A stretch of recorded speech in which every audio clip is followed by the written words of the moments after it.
बोले बा वो बाबूजी की आत्मा चाह रहे सुख मिले, शांति मिले, जगह और स्थान मिले। हाँ जी। लेकिन निर्गुण के भाव में कि बाबू के ही अरवा अपना अरे लाली से जुड़ाई हो, बाबू के ही अरवा अपना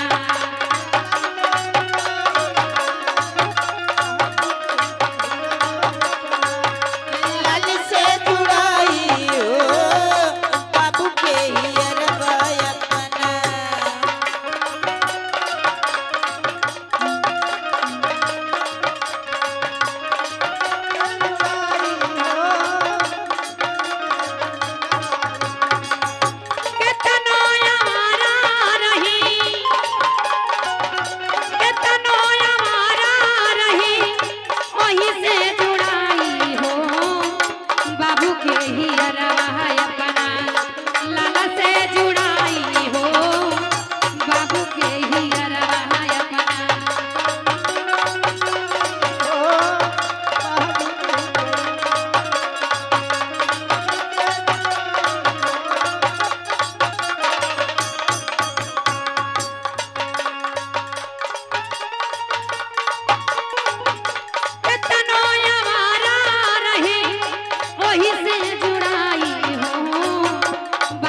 ही अरवा अपना लाला से जुड़ाई हो, बाबू के ही अरवा अपना।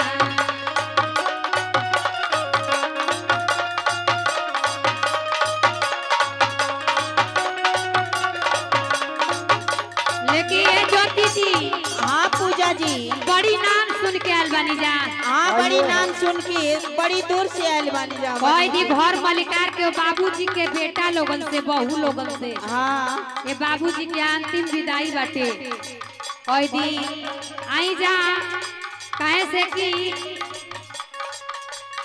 ओ आत्मा के लास्ट विदाई बाटे। सही बात।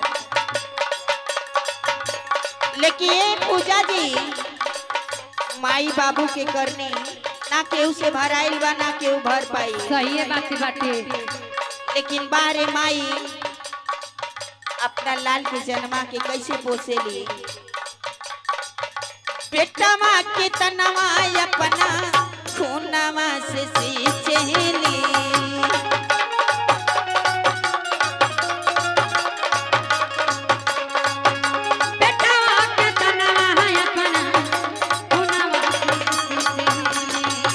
रगड़ी रगड़ी दहिया नरम हाथ में सेली।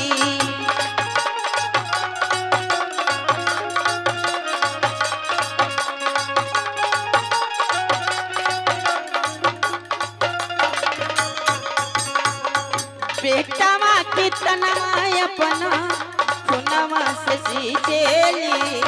रगड़ी रगड़ी दहिया नरम हाथ में सेली। बेटवा सलामती रहे,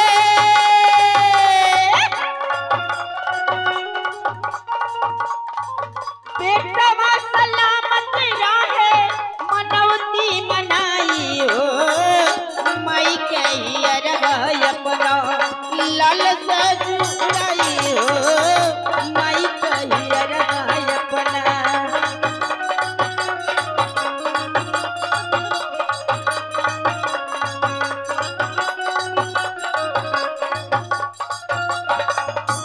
लेकिन वो बाबूजी के आज अंतिम भोजन की विदाई रखे जी ये जिस आत्मा से बुलाए सर को दी।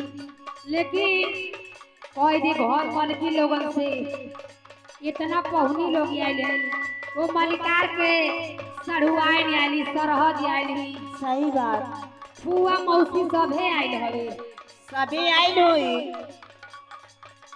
लेकिन केहू के पता नहीं के लागत। हाँ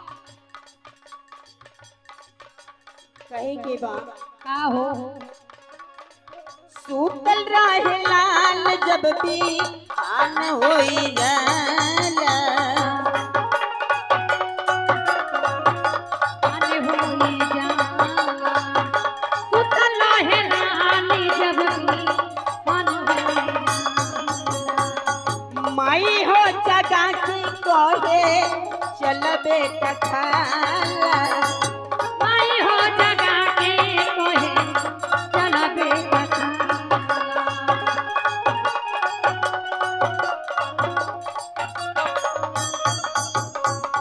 सूतल रहे लाल जब भी आन हो जाला, माई हो जगा के कहे चल बेटा खाला।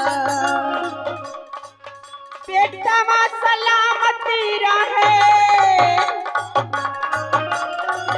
बेटा माँ सलामती रहे, मनवती मनाई हो।